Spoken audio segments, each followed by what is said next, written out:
Shut up and sit down.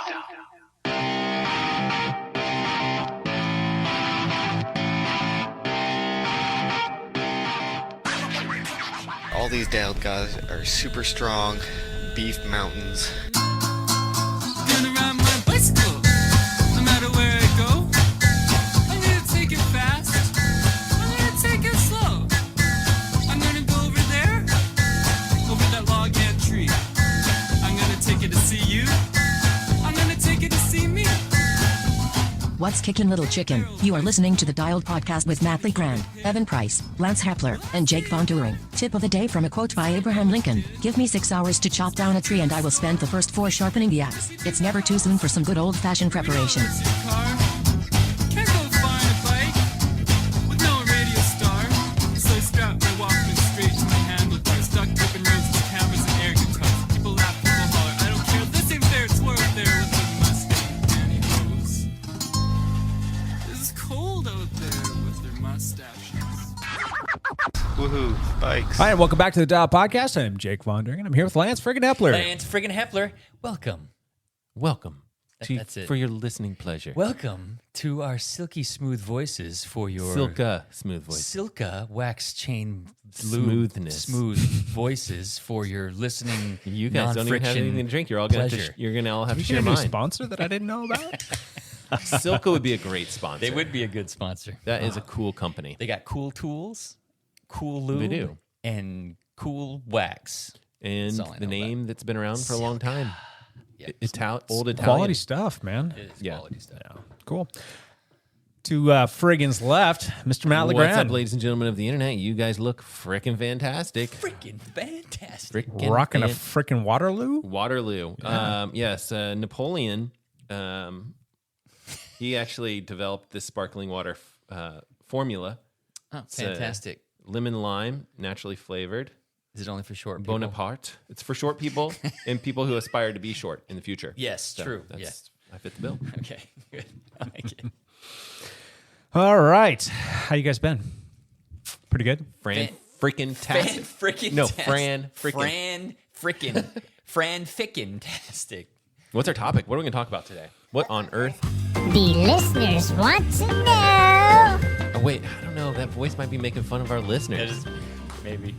The listeners Okay, that's better. want to know our opinions on a few things. I will say, after last week's podcast about the aging athlete, we had lots of people come up to us and say they liked that topic. So if you're listening to this now and you haven't listened to, and you're older than 23 years old, maybe that's not aging. Perfect. If you're older than 35 years old, it's probably a podcast that might be interesting to listen to last week. So, Yeah, for sure. That would be podcast number 278. Wow. We are on getting close? 279. wow. We're getting close to the old 300 marker, Yeah. and we Oh. got to do something big. I mean, yeah, I know 20 is a long way away, but still. That would be towards the end of the year. Around the holidays, that will be 300. So we'll have to set something up. Yes. I still bar, please. want to do a live one this Yes. summer, and I really want to do something during we could do it in the winter. the Tour de for France. the 300. Oh, you want to do it? Do both. Okay. Why not do both? We'll figure it out. Could we do it and watch the tour at a bar with Yeah. a live podcast? That would be amazing. Maybe, but the yeah. problem is, No, the tour's tour's in in the the morning. Can we find a bar open in the morning? Probably. probably. I don't know. Anyway, the listeners want to know. The listeners have some questions for us. Okay. We had some people that responded to a little post that we put up, and they came. They came with a bunch of good questions did? that we're going to They talk came about today. through. That was pretty cool. I don't know. Anyway, the first question comes to us from Dustin Gottschall, and it revolves around the topic of chain waxing. Oh, boy. Not your mustache, Lax. Matt, Yeah, not well, your My legs. mustache is almost to wax level. I'm Getting pretty close. happy about it. You still have It's some only coming wax back? left over. I do have wax. What was that? Fisticuffs wax? Is that what it was called? Fisticuffs. Yep. No, and death grip. Death grip? So you Death have- grip was you have- for the curls, and fisticuffs was for the smoothness and wavy. I guarantee Okay, I'm gonna you shut up. could use that right on your bike chain. Probably. You could probably reach off some of the chain from like some of your wax, take the excess, right put it on my back in, mustache. right back in the stash. Oh boy. Brilliant. Okay. Okay. Sorry. Anyway, going back to the question, and it's, I mean, I don't know how much of a question it was, more than him just going on a little bit of a rant about how great chain waxing is. He is wanting to know our opinion on it. He said that you're getting substantially more chain life The cost over time with said increased chain life is probably going to be one of those things that you want to take into consideration. He said zero friction. I don't think there's such a thing, but the much lower friction is definitely going to be something that's going to be a bonus. And one of the things that I really like, and again, it's not perfectly silent, but the much subdued, quiet drivetrain. Those are some pretty big bonuses for chain waxing. Full disclosure, I have never used a waxed chain. A real wax chain. Yeah, and I mean, we've sold a bunch of them because we do carry them at the lab. They come pre-waxed. It's like a wax. Oh, okay. And then we do sell a Pre-waxed bunch chain. of waxing kits that work out pretty well. Yeah. But Okay, we should explain what this actually means because we may have listeners that don't understand what a waxed chain actually is. So for all bikes, you'll want to lubricate your chain, or else it'll get like very squeaky and it'll cause a bit more damage to the components on your bike and things like that. Basically, those little chain links, they need to move smoothly throughout the drivetrain of your bike. So that's the basics of lubrication of your bike.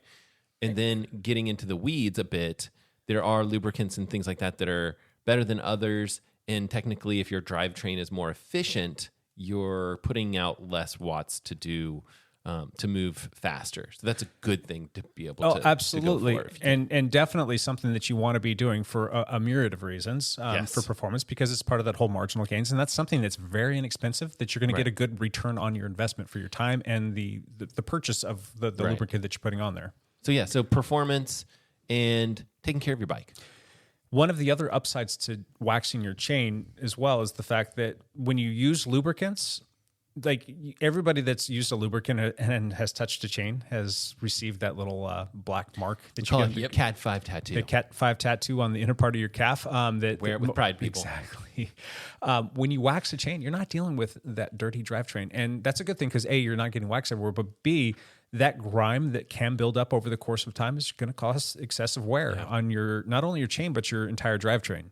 What tends to happen is you still get dirt particles and things like that built in the wax, but then they flake off a little bit more. Yeah. Because the wax, any sort of like wet lubricant and things like that, they're good. They work well in certain conditions and things like that, but they can attract more dirt and grime. Yeah. So there's that trade-off. Okay, so here's the big difference, though. A lubed chain is when you just take some liquidy, viscous material and squirt it onto your chain.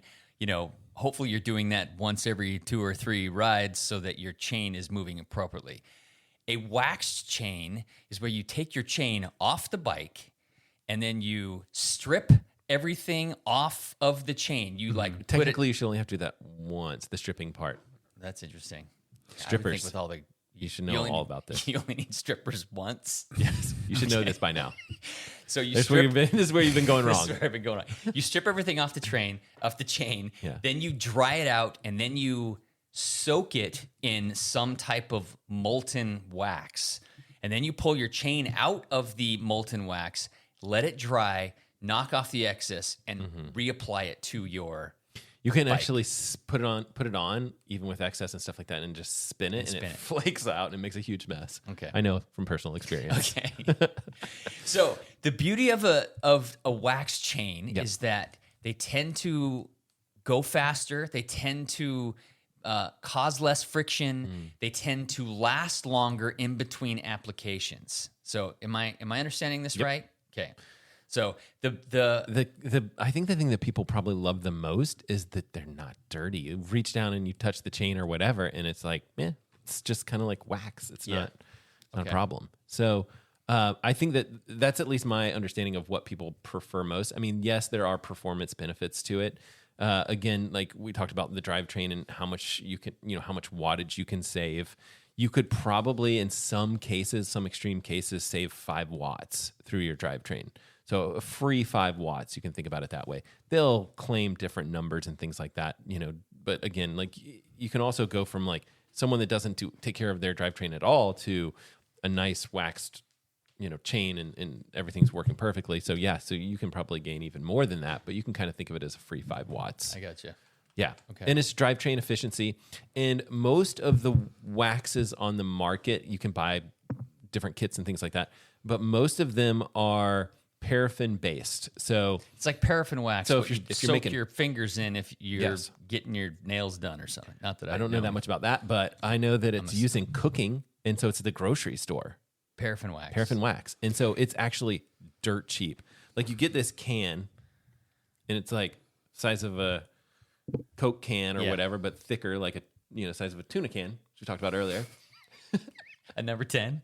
But yeah, and so you get tons of it, and it's like $2 at the grocery store. Okay. And that should last you a long time. But that's paraffin-specific wax. Correct. Now, if you buy the nicer stuff... So we were joking about Silka because Silka just came out with their formula. own formula wax, and it's Well, do you want me to tell you the formula that's top secret? what's the formula?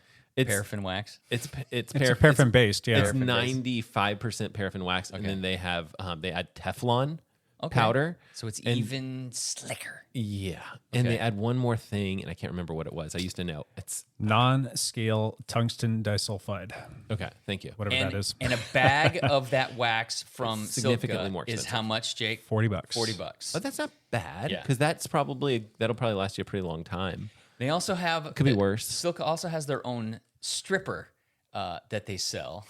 You want to define stripper there, Lance? I'm interested. Stripper is to just remove everything off of the chain. Oh, that's so That disappointing. stripper. It just So- strips all the junk off the train. Yeah, there's if you get into this stuff on YouTube, there's different ways to strip the chain, and there's there's some weird stuff out there. Like I've looked at all this stuff, and some of the cheap stuff is still really good. It's like some sort of like motor oil or something that they just I don't know. There's some weird stuff out there, and some gosh, I don't remember all the stuff. But people use like that. They put the chain in a can and they just shake it around for a while to kind of remove every last little bit of what comes with it. Typically, what you'll do is you'll take a brand new chain, and the solvent that they use to put on these chains isn't that ideal. Like most of us take the brand new chain right out of the bag and we put it on the bike. Yeah. Because it's fine and you can do that. It's just that is not the most efficient. Those solvents are built to like keep the chain in working order for long term while it's sitting on the shelf, not necessarily to be the most efficient through the drivetrain. Yep. And that's fine. Don't stress about it if you don't care about it. It's fine. But like a lot of nerds, let's call them nerds. They'll completely. That's the time where they'll take all that stuff and they'll strip all of that off and then apply wax. Yep.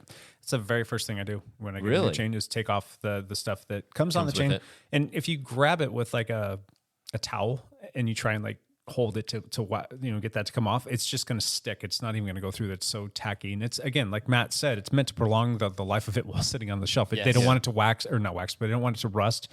They don't want the chain to get degraded in any way, shape, or form. So it's more there for a protective layer as opposed to it being a performance layer. Yes. So you take that off with a little bit of solvent, like a degreaser or something like that, or even like a simple green will work to a certain degree, but the degreasers are going to work best. And then you're going to want to lube it up and you're off and riding. So, Okay, so here's my thoughts on ice chains. Why did I say Wax ice chains? chains. Wax chains. You could ice it. See how that works for you. Just stick it in a Stick it bucket in the of freezer. ice. Yeah. I mentioned that because there's a company that will do this for you. That's called Ice Friction, but we'll get to that. Wax chains are faster, better. They're much better for your bike, better for your drivetrain. You save watts. They're quieter. There's everything that's brilliant about them. It's a pain in the ass to do. So well, that's kind of where Silka's changed the game a little bit here, though. I hope so. Yes, because you get this bag that's got everything in there, and then you clean So up it's your got chain. stripper and wax. No. You have to buy the stripper separate. You clean it all up, and then you're going to throw your chain in the bag, if I'm not mistaken, and then you boil it or get it melted, and then shake it up, and that's pretty much how they do it. But here, which is fine, but like the difference between that and like, you could also go and just grab a container of wax and do the same thing, and dip your chain in just straight paraffin wax. And you're probably losing the one tiny, minute bit of performance because it doesn't have Teflon and whatever other weird stuff they put in there, but it's pretty much perfect.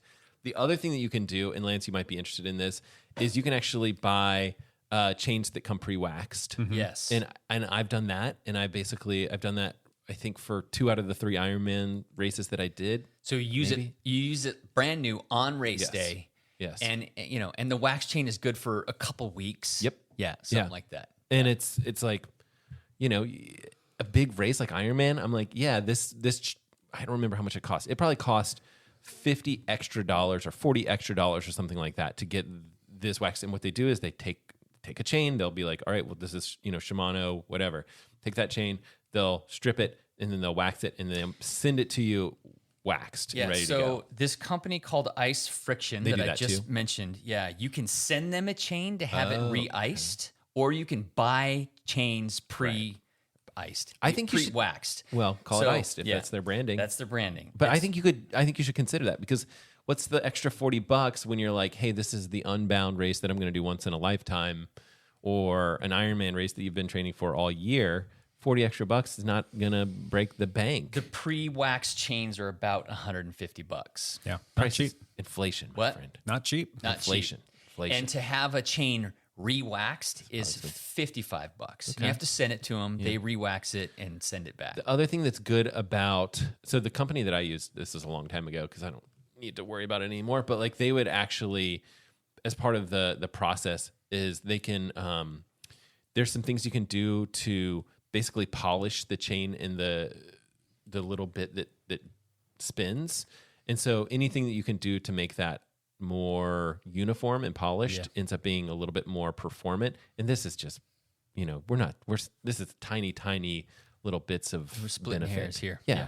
But I mean, over 112 miles and you're not even drafting, you're just sitting in the aero bars, like, it could help. It's worth doing. Maybe. I will say I have done this a couple of times to my own chains, and I found the process so annoying that I quit doing it. That's why I never did it personally. The fact that you can boil the chains in these bags, that kind of changed my mind on that in terms of like how easy it is. Then you pull your chain out and you can still reuse the bag several times. How many times? It just solidifies after you take it out. Maybe like 4 times or so. It just depends on how gross it gets. Some people are saying that they are doing multiple batches of chains at a time, like maybe 3 chains, just so you have some on deck. So I think there might be enough for maybe 2 or 3 applications in there. I'd have to go double check it. Again, I can't speak as an authority on this.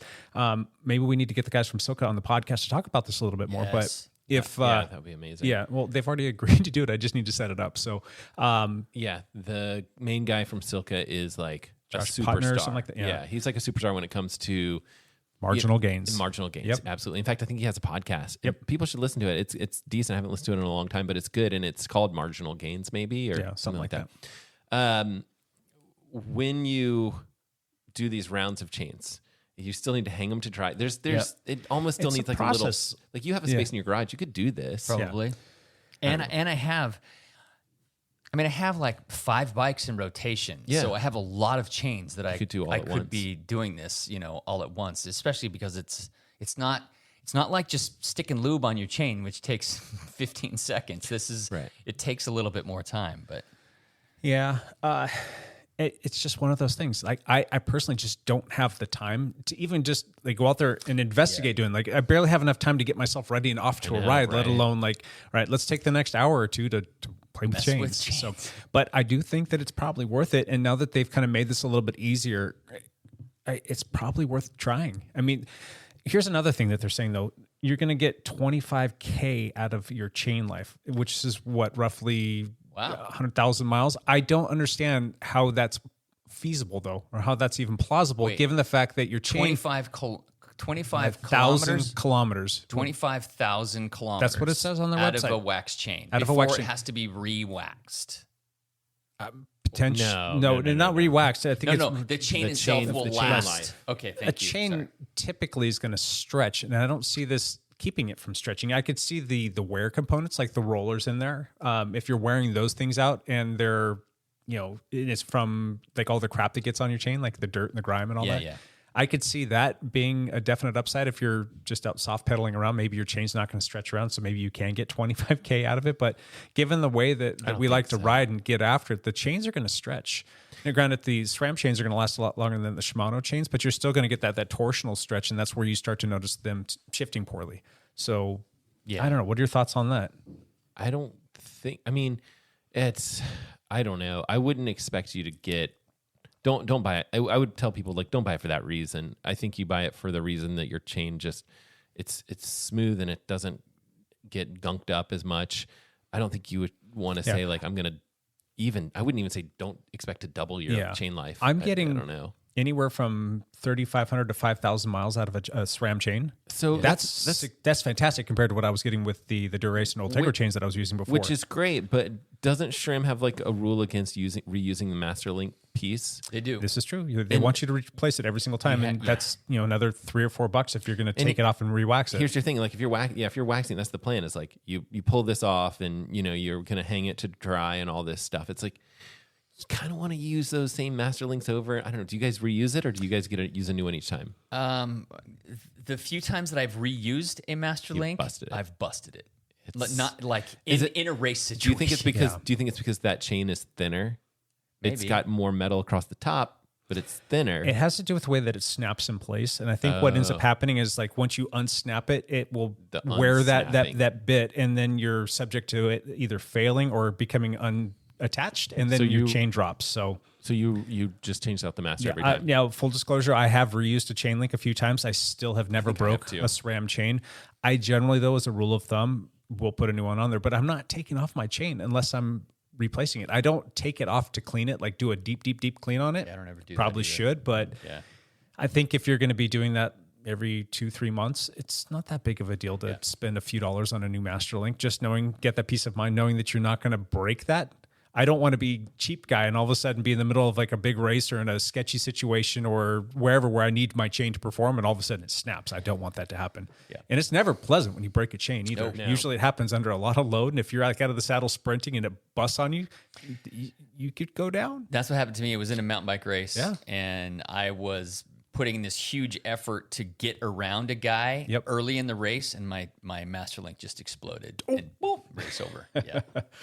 But I had to Strider bike it back to the car. Going back to some more of the perks and benefits of though, like if it stays clean and it's going to continue to work. I mean, think about that from a mountain bike or a gravel perspective, like how nice that is. I mean, is that what all the pros are doing? Or you still hear about the guys that carry the little mini bottle of the squirt lube and like they're like maybe 80 miles into a 150-mile race or something like that. They're leaning down and they're putting some lube on their chain. I mean, really? Are they? Yes. Actually, Peter Setna does that quite often. Yeah, at Unbound, after the mud, that was the one thing I did to my bike at the aid station. Yeah. Was I relubed my chain. Yeah. Because it was not good. So how would the wax have held up against the mud? Great question. I don't know if that mud, I don't think it would have made a difference what you had on your chain. Yeah. I don't think it would have mattered at all. Because that is, gritty, and if you're working something through the grittiness, all that's going to end up doing is stripping it. So it's kind of like sandblasting anything. If you're going to sandblast something that removes stuff, that's effectively kind of doing the same thing. So I wonder if you had like a really nice thick layer of wax on there where you're expecting things to flake off, and then it's like as it gets mudded up, it's just like flaking off. Flakes off, and I don't know. It's impossible. When it's that thick, it's going all throughout the chain. I can think of rides that we've been on. We do gravel rides and it's muddy out. And I've seen people that have had waxed drive chains. You look over there, it looks pretty good compared to mine that looked pretty bad. Yeah. So there might be something there. But going back to the whole setup process too, like one other thing is like once you get it all done and it's prepped and it's ready to rock and roll, when you put it on your bike and go to ride, that first couple miles, it's a freaking mess because it's shedding wax everywhere. Don't do it in your garage like I did. Yeah, you want that. Be away else. from especially don't be inside your house. and if it's in your garage, you're going to be cleaning up a mess. But I don't know. There's pros and cons. But I guess at the end of the day, if you've got a clean drivetrain that's going to be a lot quieter, it's going to work efficiently, and you just have to apply, some sort of because the Silca stuff, they recommend that you apply the super secret chain wax. Yeah, which is a wax-based chain lube to the wax chain every once in a while, and not all the time, but every once in a while. I guess at the end of the day, like if you're not cleaning, because I'm neurotic, I clean my chain before every single ride, so that's just one less thing I have to do there. Maybe you just save that time in other ways and just make the time to make it happen, and maybe make it make sense in your riding regimen. That's not real life. You just spend those extra minutes doing something else instead. death scrolling Instagram or something. You don't just, it doesn't move to something else. But yeah, I agree. I mean, I'm obviously intrigued with these new products from Silca because I gave up on chain waxing when I went through it a few times, and I switched to a wax-based lube, which is what Squirt is. Yeah. But I mean, Squirt, your chain's a filthy mess still. Yeah. I mean, it needs to be cleaned almost every time. Yep. Yeah. So What do you guys think of the $40 wax that they're selling from silica versus $2 thing of wax, paraffin wax, which is, and those two things that you're buying are 95% the same. That 5% probably makes a big difference, to be completely honest with you. You think? I do. I think you should look at the numbers. You think so? Oh, yeah.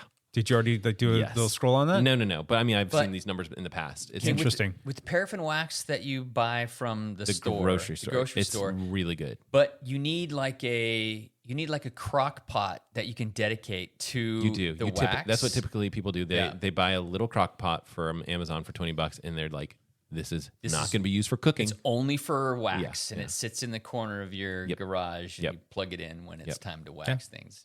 Yeah, but I mean, the addition is a bag.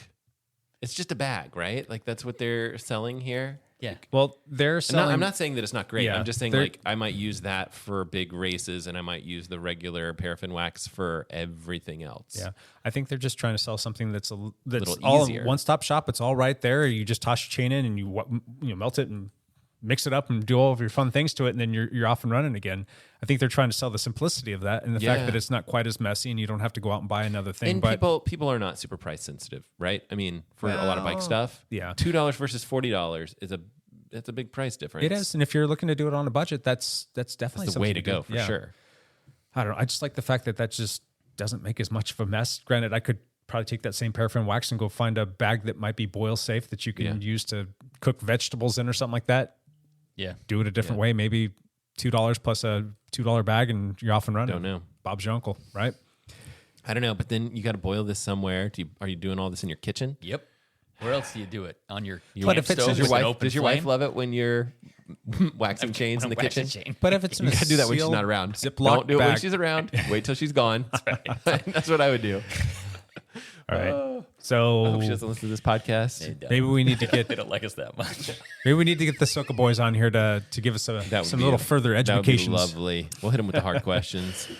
Anyway, are you guys up for maybe trying some chain waxing here in the near future? Anytime.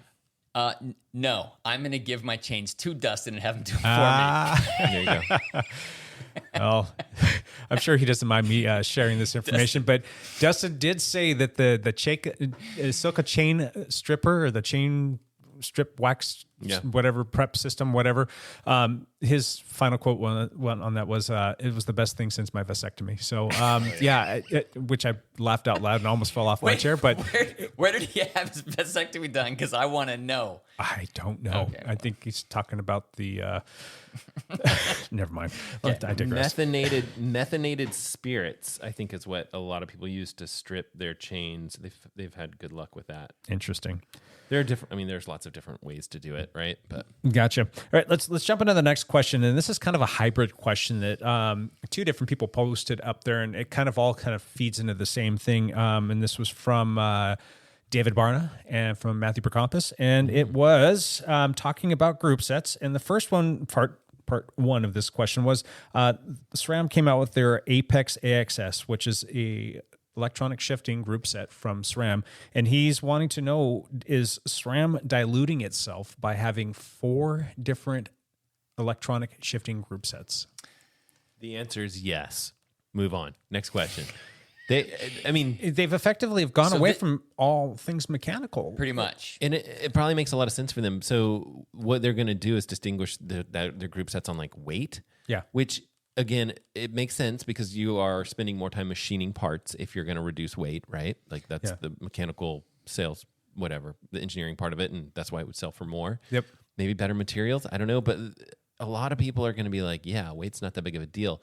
And you guys have done this. You've ridden on these different mechanical things on these different mechanical group sets, and they're pretty good. Like no matter which one you get, it's like bam, they lock right in, and you're just the precision of shifting isn't going to be that big of a difference between their bottom budget, electronic shifting and their top of the line one. Yeah, you will definitely notice some nuances. You're going to notice a little bit of a smoother transition, a little bit cleaner of a shift. Because of the way the teeth of the things, right? Because exactly. that's the way they design the teeth for them. And the materials sometimes will help it shift a little bit. Do you think cleaner, if we blindfolded you and we gave you like the bottom of the barrel versus the top end, do you think you could get it correct? Yeah. You think you do? No, we're gonna have Yeah, to do that. That'd be a lot of that fun is going to test. come from the sound. Like I'm very sensitive to the sounds that bikes make, and I What can if the generally chain? tell. What if we wax the chain? What is that? Oh, and I don't know. Maybe I won't know then. You know what? I have a lot of people that come into the lab. Yep. They're always looking for, all of the things. And everybody who comes in, almost everybody, I can't say everybody because that's just not the case, because one of the people on here that we're going to talk about in a second doesn't want this necessarily. They are wanting electronic shifting. And what's nice about that is SRAM has created a system where they can now afford people the opportunity to have electronic shifting at a much, much more reasonable cost price Because now point. there's 4 levels of it. Yeah. Yeah. And this latest one that just came out is the cheapest that they've come the least out with. expensive, Least and expensive. it's probably going to be. I haven't looked at it. I don't even know what is it, about $1,000 for a group set, Wow. versus like Not bad. the top shelf red group set's going to be like $4,500. So that's a pretty big difference. So before you were like, all right, well, let's go down one tier from red to force. You're still looking at $2,500 ish in there, somewhere in that ballpark. Well, and then they came out with the rival, and we're like, oh, sweet. Now that's like what, $1,800 or something like that. And now we're at the Axis. the Axis, the Apex stuff. Apex. It's That's right. $1,200. Is it $1,200? Yeah. That allows people to get in. And what's nice about that is all of their stuff you can mix and match. So maybe you get into an Apex because that's what you can afford. And then maybe 6 months, 12 months down the road, you decide, hey, I'm going to lighten the load. And maybe I want to jump up to a force cassette because it's a lot lighter, or a force crankset because that's a lot lighter. There's and a then lot all of a sudden- weight in the crankset. Exactly. Yeah. Those Yeah, two yeah, things, yeah. they're heavy. So you can change that out. Next thing you know, you saved yourself quite a bit of weight. Couldn't afford it at the very beginning, but you saved up and you made that investment, and all the things play nicely together, and you made Yeah, that it's jump. nice. And it's also nice too that the batteries work the same for all of them. Yes. So that's kind of cool. But I could definitely see why, people would be concerned. Like, hey, that just get the cheap stuff. Yeah. It's gonna probably be pretty good. I mean, Yeah. I could see how that could be a problem for SRAM's marketing department. Yeah. Yeah. And the fact that they just don't offer these And in Shimano's in the mechanical- same boat. They have Yeah. the same problem. Their 105 stuff, don't they have 105 electronic that people were like, oh, it's pretty damn good, but it's just a little heavier. Yeah. I mean, I like the fact that you still have the option of, doing a mechanical, like, as opposed to electric. But I don't know. It's hard to say because I see the benefits still of not doing everything electrical. Like, I like the fact that I think that there should be options for people. Yeah. I know that we all like electronic shifting. We all ride it. We prefer it. But something nice to be said where it's like, oh, this cable's a little off. Just give it a little tug and you're good. Like, it's just, there's something beautiful about mechanical. Yeah. You can go both ways. I mean, Yeah. Lance, in all of your time on bikes, we'll just even say maybe just for the last 3 or 4 years, how often do you see somebody roadside with a problem that is mechanical versus electronic based? More often mechanical. Yeah. But so- don't you think that's because of the number of mechanical? I mean, like, if you think about it, like, entire cycling world with all the bikes that are just on the road because there's bikes that are 20 years old in people's garages, it's all mechanical. Yeah, that's true. All the older stuff is mechanical, but there's more moving parts and more things to potentially fail with a mechanical thing because you have all those cables and the cables fray and the cables crack and the cables break, but also batteries die. Yeah. For the other stuff, but there's fewer potential moving parts with the electronic group sets than there is. This is my opinion. Than with mechanical. I just the likelihood of something failing on an electrical based drivetrain is less than a mechanical, in my opinion. It's all too often that you see a cable break. That just happens all of the time. But it's also easy to fix. There's a lot of cycling shops that are gonna be like, yeah, we fix this cable for you. It's like 100%, $15. 100%. Versus when you show up to the bike shop and you're like, yeah, my Firmware doesn't work my right. my SRAM, it's this particular version of SRAM, and they might not have the part. They might not have that particular thing to be able to, because it's probably a full swap. Yeah, I mean, anything can be fixed at a bike shop. Whether it's going to be quick or not, that's another question. But I'm more concerned of like, all right, when I'm out there, when it counts, and if I'm out in the middle of nowhere on a gravel ride, I'd rather have that peace of mind that I'm using an electronic group set that is going to work for me, knowing that it's very simple for me to carry an extra SRAM battery because those things are so stinking small. Right. Granted, it's a little bit different if you're running GRX and you're running some Di2 stuff on that. If your SRAM battery dies, you're good. If your Shimano battery dies, you're kind of in a bad spot. You're done. In a pickle. You're But single speed. I would that's not that big of a deal. Yeah, I would That's just happened to me. rather run the electronic setup just because I know that it's going to work. It's interesting because I think that there are probably a large number of people that would listen to that and be like, I would want to run mechanical for the exact reasons that he's describing. It's because exactly. If something happens, I can probably fix it. Yeah. Now, if you're going to be the type of person that's going to pack and take with you an extra cable, and you want to install that while you're out there, because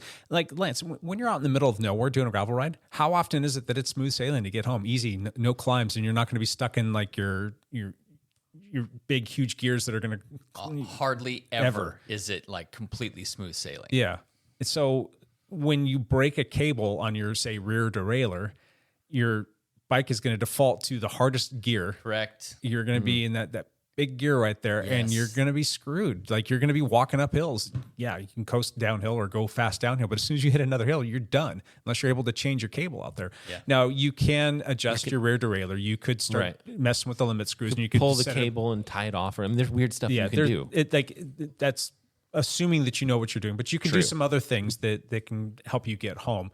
You know, a good example was Paul First was he came to one of our flogging rides on his road bike. He rode in, and we are pulling out of the parking lot, and we literally just got going. And before we even left the parking lot, his shift cable broke.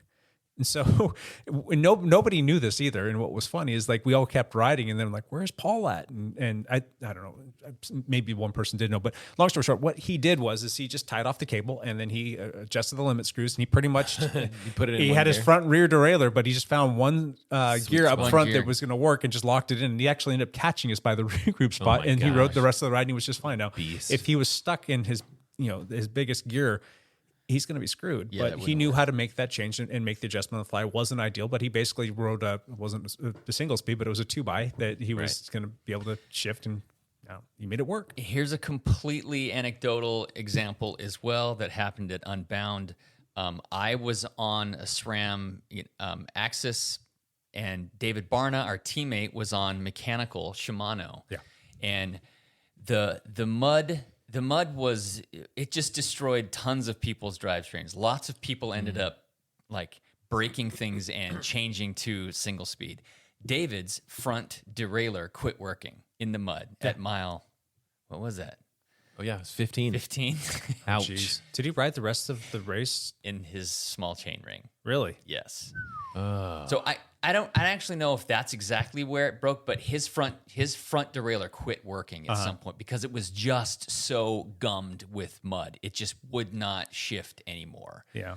And so, I didn't have any.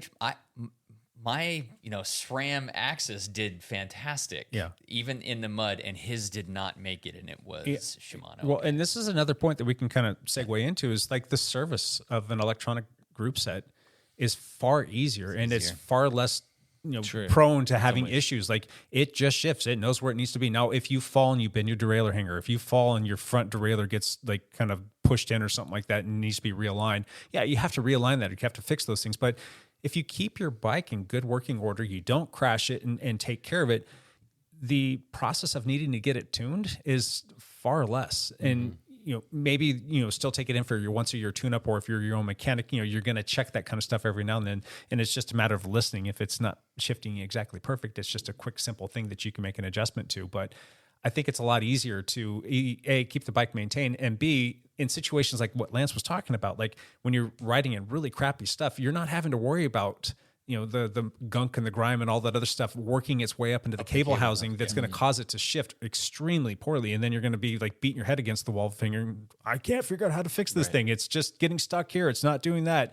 And then the shifters themselves, those things get gunked up. If you get stuff up there in those little fine gears and whatnot that you use to make the shifts, that's going to screw up your whole riding experience as well. Because if those things aren't working, or if you get a bunch of stuff up there and they end up blowing up on you, you're screwed. Like David Barna is another perfect example. Like his mechanical brake or a shift lever on it was a SRAM Ultegra. yes. It just stopped working. Something's in there, and it's like it won't let you push, and won't like if you push too hard, you know you're going to break something. It gummed up something. Yeah, and it won't something shift. got in there, and it won't shift. Versus pushing a button, it just does what it's supposed to do. So back to the, I think, original question. These companies, you think when they go all mechanical, do they leave? I mean, do they kind of shoot themselves in the foot because mechanical works so well? Mechanical mean? I'm sorry, I said that the wrong way. Electronic shifting. I think, given the numbers of like, if you start to look at all of the pros and cons of all of them, I think you're going to lean towards electric. You're going to go the electric shifting route because the odds of things happening and being an issue are less, in my opinion. Do you think that there's less reasons to buy, SRAM red electronic versus, Force or their Apex? Do you think they're shooting themselves in the foot, like by saying Having like, they're too many- undercutting themselves? Well, the only thing I like about it is that they make electronic shifting, which I think on the whole is a better option for just about all cyclists. I think what I like about that, though, is they're making it more accessible to more people. Sure. So I think in that regard, it's a win. If you've got somebody that's like on the fence between Rival and Force, like, and now we've got Apex in there, like, oh yeah, they're just going to go with the Rival stuff versus they're not going to maybe jump up to the. I don't know. It's just the psyche of people is going to be what's going to drive this ultimately. But I bet you a lot of people will be like, I want to go for that middle one. Yeah. Pick the one in the middle. You get all these, you 3 choices. Everyone's gonna pick the one in the middle. Yeah, but yeah, true. it's hard to say.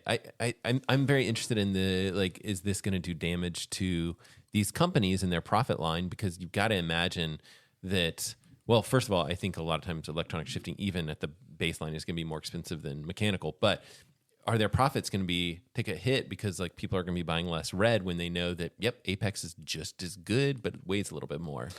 Well, I think when you're talking about red, you've got a certain person that's automatically going to default to what is the best thing out there? 100%. What's the lightest thing out there? I want that. Yes, I and agree. there's a lot of people that want that. And then there's a lot of people that have that same mindset, but their pocketbook doesn't quite back that up. So they're going to fall to Force. And then for a long time, it was like when the Rival came out and they had their electronic shifting, there's a lot of people like, oh, sweet, now I can get into the game. It's still expensive. It's more expensive than mechanical, but at least it gets me into the game. And now there's a whole different like segment of people that I think that they can attract and have them come over because it's even more accessible. I noticed that with Shimano, it was like, I think they did the 105 electric shifting, right? And it was still really kind of expensive for 105 stuff. I was like, oh, well, it's expensive. Yeah. But it's electronic shifting and it probably shifts just as well as anything else out there. So this brings up David Barna's question that he sent in, which is about the rumored Shimano drivetrain that is not electric. That mechanical. They're gravel. So they're gravel. They're So GRX. right now, Shimano has an 11-speed GRX gravel mechanical group set, and there's a rumor that there's a 12. Love that. Right. There's a rumor that a 12-speed is coming out for Shimano. Would it be mechanical or mechanical 12-speed? So is that more interesting? I mean, I think we've already covered this question. if it's priced accordingly? If it's GRX, if they have like GRX mechanical and it's 12-speed, and then they also have GRX electronic shifting, and you would expect the electronic shifting to be more expensive, and that could just be the delineator. And maybe it is what it is, but it's cool that they're providing the option for people potentially. Now, these are rumors. I'm going to go out there and say that this is a good move on Shimano's behalf if they're going to have mechanical, because I think you still need to have that, because there are a lot of cyclists who are purists, and if you don't believe me, just go jump on any message board that talks about electronic shifting. You'll see them chiming in left and right, talking about like, oh, that stuff's crap, give me mechanical on everything. And these are the same guys that probably still love rim brakes for a bunch of different reasons. But for sure. You still want to have 1123 cassettes on their bikes. Exactly. You still want to be able to provide a product to this particular segment of the population, and I think that that's good. So I guess for me, like, I think that that's a good thing, and I still love the fact that SRAM's going all electronic. I think that's a good thing, because that's what the vast majority of people want, and I think it makes a lot of sense for a lot of different reasons. But I still think that they should be offering a mechanical version of their Apex and a mechanical version of their Rival. And then if you want to stick to electronic and with the Force and the red stuff, that's fine. They had that like double tap system. Yeah, it was pretty good. You didn't like it? No, not my favorite. Moving on. Double tap. That double tap stuff. The double tap people. Yeah, one of those was in not too long ago. We had to replace one of those, and I was playing with that. And I'm like, yeah, I remember these guys. They still come in every now and then, and it's fun and all. Do you remember the very first time you rode one of those? Yeah. Oh yeah. This is way back when. I literally was like, you're shifting. I don't it know gets, how to shift this. It's like, how do I get it to go back up? Because you didn't know that you had to push all this. It's weird. All right.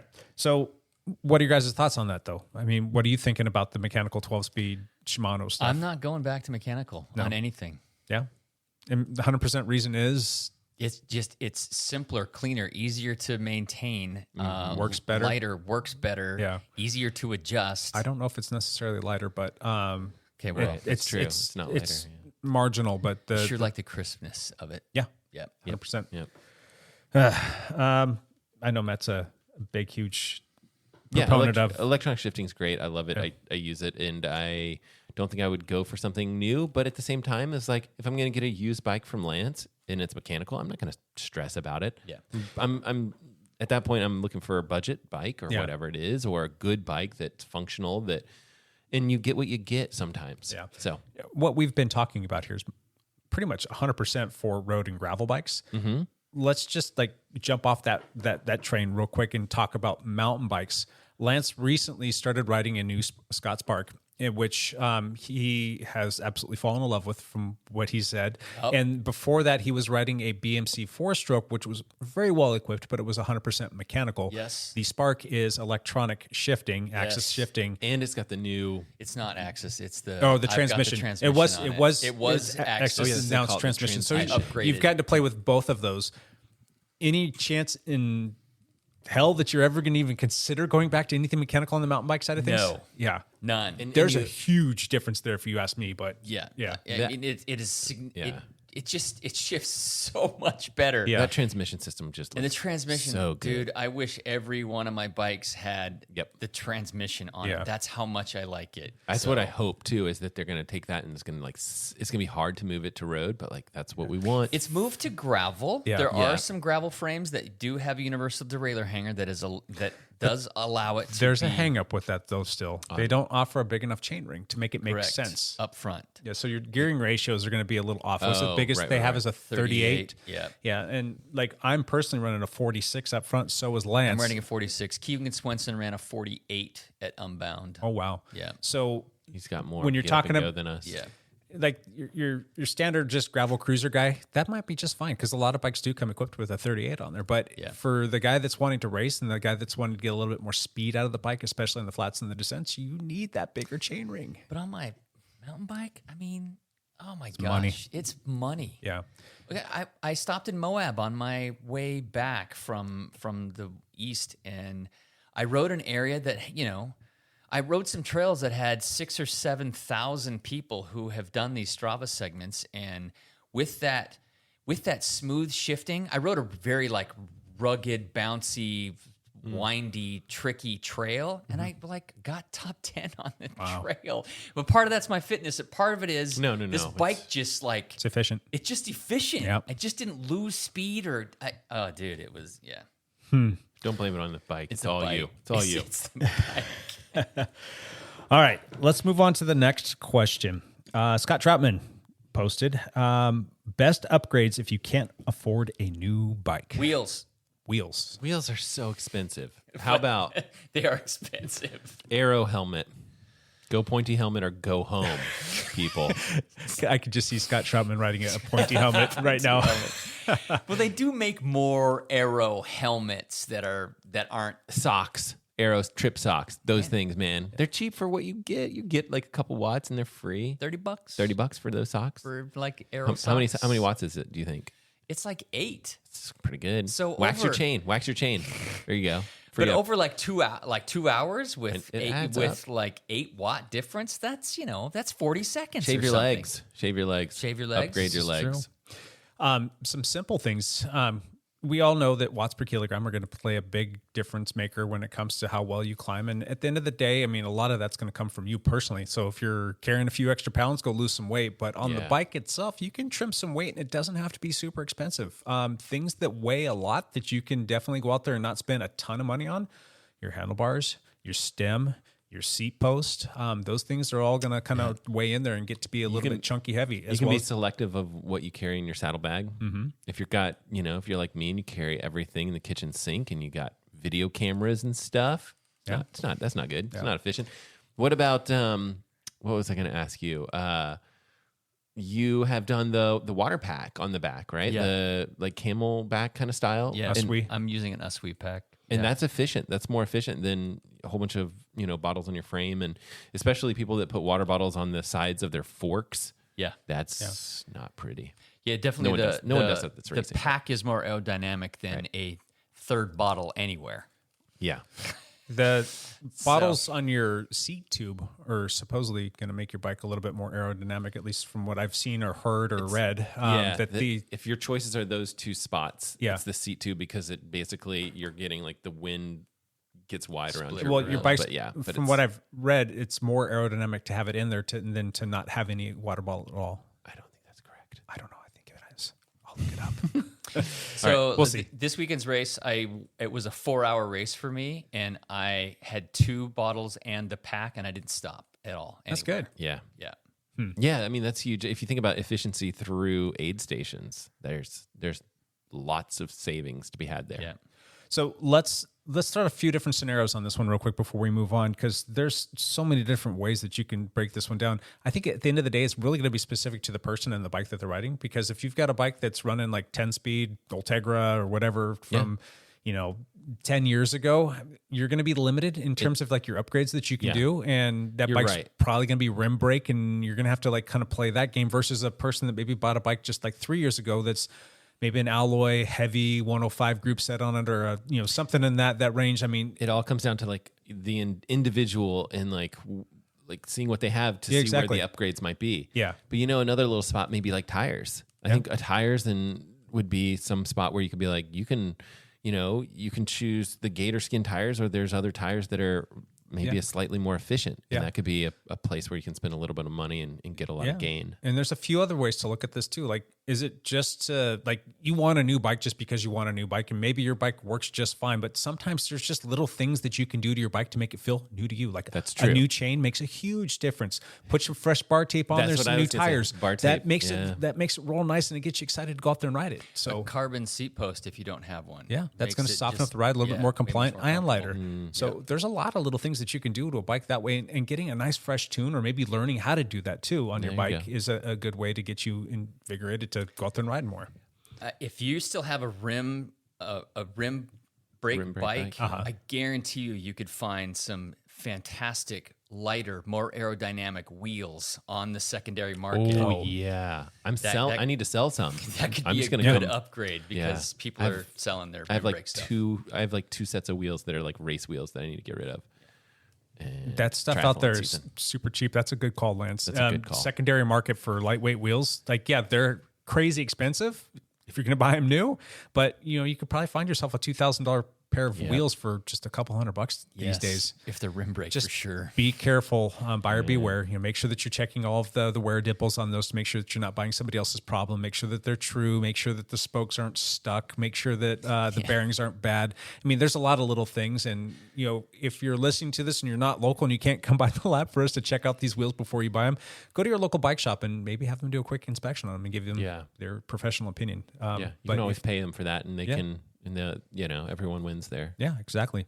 Anything else that you guys can think of on a bike that's going to make it, I don't know, a little bit more good to go? Nope. Good. All right. Good call. Moving on. Moving along. Thank you for the questions, everybody. We're going to have some more of this coming up in the future, so stay tuned. There's going to be some pretty cool options for you to submit your questions. Oh, that's exciting. You think so? Yeah. I think actually it'll be more. I like having people write in with questions or call in with questions because I think that would be fun. All right, cool. Champ here. Champ Bailey. Champ Bailey. Champ is in the house. Champ is here. Go, Champ.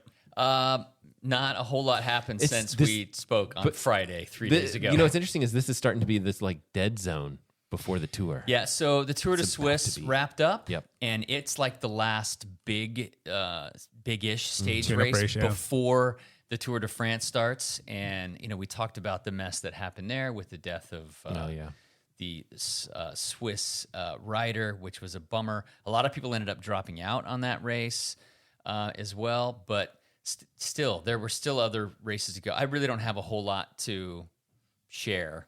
Okay. Because this is a dead zone. People are time. prepping for the Tour de France. Everyone's kind of going to altitude last little week or two before they fire it off. And Belgium has their national road race and national time trial, I think, this next week, right before the Tour de France. So that should be interesting. And we have to do our tour podcast, our preview with our picks. We have to do it next week. We got to do it. Whether we get Evan with us or not, we got to do it next week. It would be fun to have Evan because he always picks Chris Froome every time. Which takes me back. We did have one other listener question, and I forgot to address this real quick. Austin Alling asked, who is the strongest leading into the Tour? And my response to that is, tune in next week to find out. Oh, okay. Yeah. Did you guys know that the Tour starts in 12 days from today? 12 days? From what today day does it start? July 1st. July 1st. I'm so upset because I'm heading out of town, like right for the start. Ugh. That sucks. And you're not going to have like even cell service to watch it? Well, I'm going to find a way. Do you have the Peacock app on your phone? Yeah, it's as long as you can find some sort of Wi-Fi or cell service, you can watch it. I know. It's gonna hopefully. I have Xfinity, Comcast, and you just got told that you got to buy that now. I now have to buy it. It's not included with Xfinity anymore. Screw you, Xfinity. The premium Peacock is not included, so I have to pay for it, and I'm paying for it. How much are you going to have to pay, though? It's not that bad. It's 12. No, don't. Just go buy the Peacock app for 1 month. It's $6. But I'm going to use it all. You can get a year. Maybe I have a discount code. I found a year for $20. For the Peacock app? I have the Peacock app. It was like, come back. If you have the Peacock app, that's where you can watch it. That's where but I like to watch it on my... Yeah. Oh, you can download it on Apple TV. Download it on Apple TV. Yeah. I'll be watching it on my phone. All right. Anything else for the old lead out there? Nope, that's it. All right, cool. Moving on. Backpedal. Okay. I just got off the bike with David Goodman. We were coffee riding, stopped at coffee bike. But then we were like, we got to chug this coffee because we're going to beat this storm. Uh-huh. We did not beat the storm. We got drenched out there. We stopped at some point because it was coming down pretty hard, and we just stopped under a tree for a minute, and then we got back going again. But we were going fast enough that we were getting caught in the rain again. So there's that. Did you at least have that west tailwind? Yes. Nice. It was nice. Yeah. Yeah. It was fun. Great ride. We've had winds like almost daily that have been coming out of the west, and so all of the rides going into it always suck, but coming home's been a blast. I'd rather have it that way. Did 7 miles on my run for my Sunday long run. That's good for me, man. That's great. For me, I'll take it. Yeah. I'll take it. It's like something, and I felt good. And I think I had a decent week. I had a couple 5-milers and a 7-miler and some other little runs in there. And so was that heavy your mileage. Father's Day gift to yourself? Was a nice 7-mile run and a trip to the swim meet because we were at the Dalles all weekend. And part of it was like raining and windy and cold and gross. And it was just like, we're out there. There's no like coverage at all. So you're just out in the elements and you're watching kids swim. Oh, I was going to say, did you take your computer with you? But probably not. To get stuff done would be nice to optimize your time. But if you're sitting outside in the elements, it's like, no. Well, you have to park so far away and walk in that you're just, because otherwise I'd be like, I'll go sit in the car because it's way better. But it was like, then you miss the next race or whatever it is. So anyway, swim meets, swim life, #swim life dad. Swim. I ate a whole lemon meringue pie for Father's Day. Oh my God. That's your back pedal's over. That's it. That's all that matters. My back pedal real quick. We did this podcast on Friday. I did the fog hat ride, and I have not been on my bike since. So was the fog hat ride good? I gotta go make it to it was fun. Those are cool. I am officially off the bike for a little while. So I'll be doing some Zone 1 stuff for the next week. I'm starting some rehab protocol stuff for this hip thigh thing I got going on. So you need some time off to let that thing heal. Yeah, because it's getting bad again. So I was wanting to go race this past weekend, and Friday afternoon I called it and said this probably isn't a good idea. And I woke up Saturday morning and I'm like, yeah, that was the right call. So Zone 1 is your just for this week. I'm actually going to use it as a recovery week. At the same time, I'm going to see the doc again. I have an appointment to go see the Pilates physical therapist instructor person, and I'm going to try a few other little things too, more protocol related to getting some more range of motion there. But I think the biggest thing is you got to plan. Like sometimes I'm like, I don't care if I have to take time off of whatever I like doing, as long as it's like there's a planned progression of like, we're going to attack this injury and we're going to. Yeah. I'm in need of a recovery week anyway, so the timing is good, and I just want to try and nip this thing in the bud. You can ride with me. Yeah, it's always Zone 1 when you hang out with Matt. There you go. Yep. But if you need a professional power washer, I'm your guy. did some serious power washing yesterday for Father's Day. Father's Day. Yeah.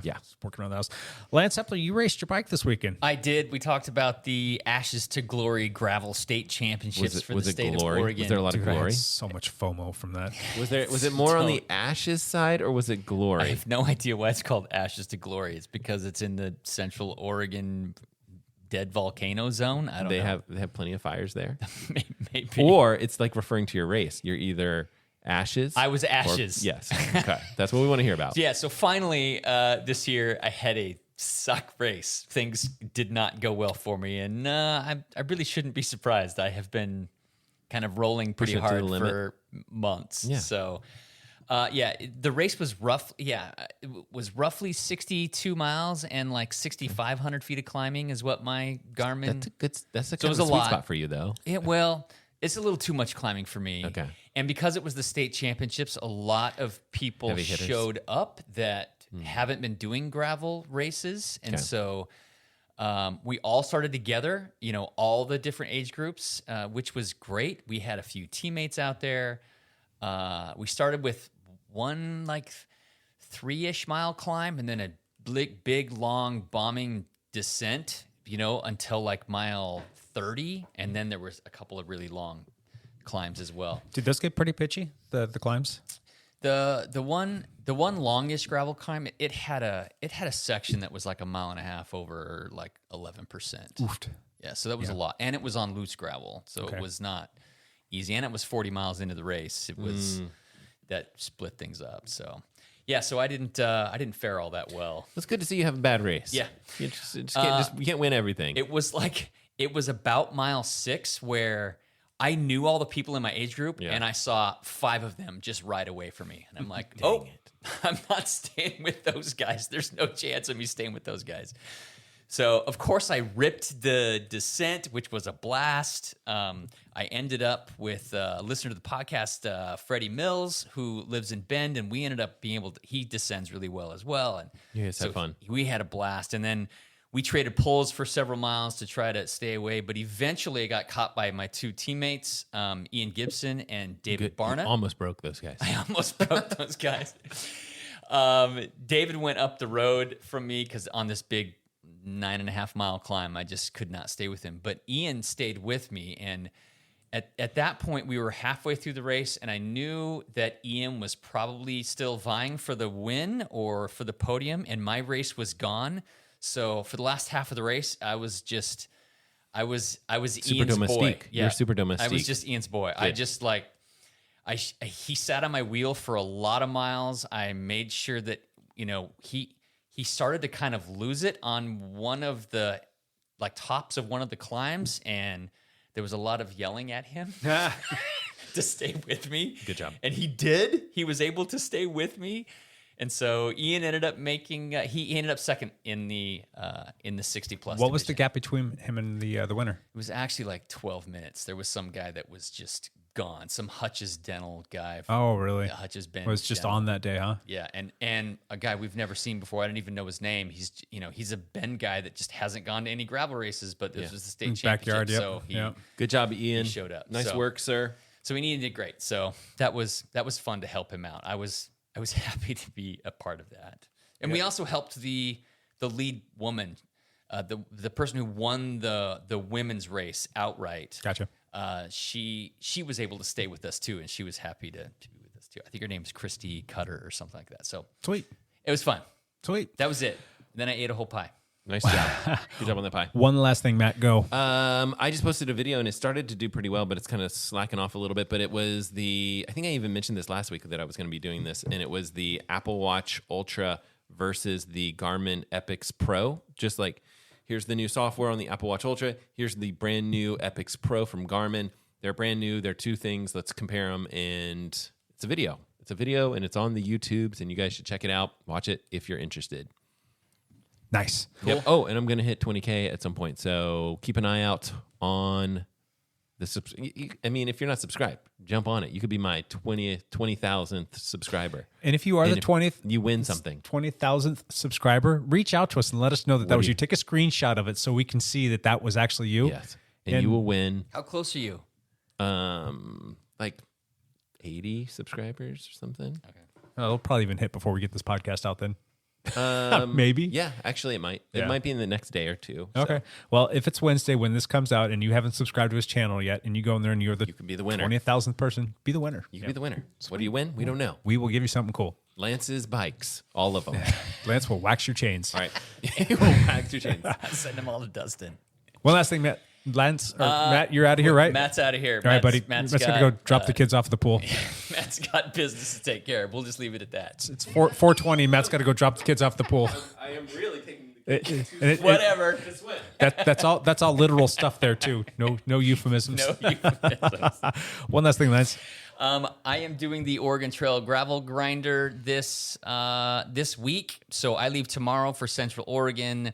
It's basically 330 miles over 5 days with about 30,000 feet of climbing. I think there's about 300 people there doing it. So not a huge thing, but a big kind of logistically difficult stage race that Chad Sperry is putting on. He's done it, I think, for 4 years now. I think he's done it 4 years. This is his 4th year. And yeah, I'm excited to go. It's kind of like gravel summer camp. You camp at it's a point-to-point race. So you camp at each site. Chad's team hauls all your stuff for you from point to point. Most people sleep in tents. They feed you all the meals. They give you all the stuff. There's entertainment every night. It's just kind of a big, fun party. I am one of I think there's 18 different people that has a van following them. So I'm sleeping in my van, not in the... Did you have to pay to have your van be able to Yes. chase as well? Gosh. Correct. Yes. And you have to have a driver. So you can't, you have to have somebody willing to come for the whole week. And Brandy is an all-star. And so she's coming to drive the van. And yeah, you have to pay a little bit extra to have that because the driver also participates in all the meals and all the So entertainment. they're fed and entertained as well. Yeah. That's kind of cool. Yeah. I was going to say, if they're just doing that just to, extract a few more bucks from your pocketbook, that's kind of crappy. But if the fact that they're getting taken care of too is neat. It's actually kind of cool. They put out a rider guide, but they also put out a driver guide that gives them things to do on each day while we're racing. That's cool. Go to this lake. It's great for paddleboarding or for kayaking. Do this hike because it's right here on the way. There's a small detour to go here if you want to. Yeah, so it's really well organized and really well put on. So we're kind of looking forward to it. I am not expecting any results from this. I'm going to enjoy the whole week and try not to implode. The hardest day is day 4, which is almost 100 miles and 10,000 feet of climbing.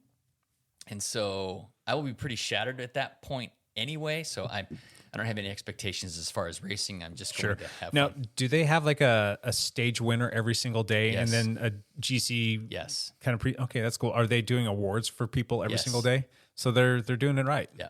Is there anything that you would change to make this better? That's a good question. I mean, I wish there was a 50 to 55 age group. now, do they cap the number of people that they allow to come into this race? Yes. And is it because it would be too logistically difficult to have even more than that? Correct. Because they can only haul so many people's stuff to the next site, and the campsites that we have, they're generally like high school tracks, and we're all on the infield except where the RVs are parked. I have it in the back of my head that you guys are sleeping out in the middle of nowhere, so you're going to be in some sort of an area where Correct. It's a civilized area. Correct. Okay. We're at a high school or at some big park, like in Oak Ridge, which is a huge mountain bike mecca.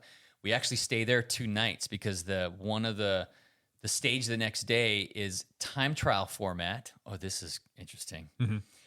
There's 2 time sections the next day, and we actually stay in the same place. But there's an uphill time trial and a downhill time trial. Nice. So we'll see how that goes. So how many teammates are going out there? I know that's Edward Dudlick's going to be out I there? only have Edward. Just the two of you, Yeah, huh? just the two of us. Huh. Ed is camping, Yep. and so, but he will have access to whatever the van has Sure. and Nice whatever little Brandy Benny kind there. of brings. But really, they cover snacks and desserts and the food and the breakfast, and there's showers every night. There's Okay. a place to shower every night. So it really is. You're well taken care of. It's not cheap. It's like $1,200 to Yeah. do the week-long thing. That was where I was going with bring more people in to maybe make it a little bit more accessible and affordable for a lot of folks, because a lot of people, they just can't afford to take a week off, but if they could, they can't afford the $1,200 price tag that comes Right. with it. So Yeah. that's a difficult part. So it's But- spendy. Yeah. And the last several years, they've had some really big names come out and do this, and we don't quite have many big pro names that are coming this year to do it. And I don't know if that's because of the Lifetime Grand Prix Fitness. Last year, they had 4 people from the Grand Prix that came out to do it. And part of that's probably because Chad Sperry was probably enticing them to come to try to get more exposure for the race, but there are still several coming. So There are still several big hitters that are going to be out there. There's also there's a lot more races. It's becoming more diluted. So there's big things going on all over the country. Now, are there many other multi-day gravel stage races that are this well supported? Probably not that many. other than Rebecca's Private Idaho, Yeah. Can you know, think of anything else? I mean, there might be something in the Midwest or the East Coast that we're not privy to. there but- might be, but I can't think of a multi-day stage race other than Rebecca's Private Idaho and Oregon Trail. And what's funny is Chad Sperry's Breakaway Promotions is who puts on Rebecca's Private Idaho too. He's not, really? He's not the promoter, but he is the facilitator for the race. His group puts it on. Yeah. Wow. Okay. I did not know that. Yeah. Well, that's good So- for him. It's good for Chad. Chad's doing good. Yeah. He's got a lot of cool races out there. He just lost one, though, if I'm not mistaken.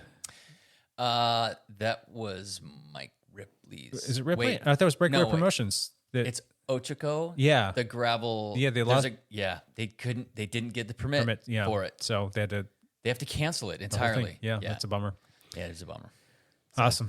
Well, not awesome, but So that's what I've got coming up. cool. Yep. That's a lot of one last thing, but I'll- that's a big one last thing. That's I'll probably have a lot to talk about next week Sure. with this race. So, and I'll probably be posting pictures and stories on Instagram. where can people go to Instagram to see said stories, Mr. Hepler? I'm at Dr. Hep at DRHEPP, or just look for Lance Hepler and Yep. see the idiot with the bad mustache.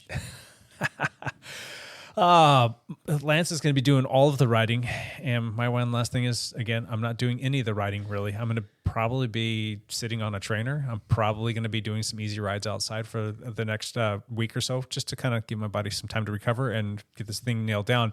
My question to you on my one last thing, Lance, what else should I be doing this week? Oh, take your wife out. Yeah, that's probably not a bad idea.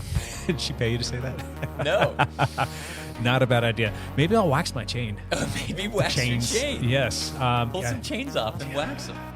maybe that's going to happen this week. We'll have to report back and I'll let you know. So It's not a bad idea. yeah, I got to order some more of those. We've only got, I think, one left at the lab. I didn't realize we had a whole bunch, and then I went back and looked, and we only had one. Of the actual Silka wax. Exactly. Not the chain stripper, but the wax. Yeah. I think we're out of the chain stripper. That will be coming in, and I'll order some more of those things. So Silka, I'll be giving you a call. Cool. All right. We will be back next week with another one of these. And until then, bye for now.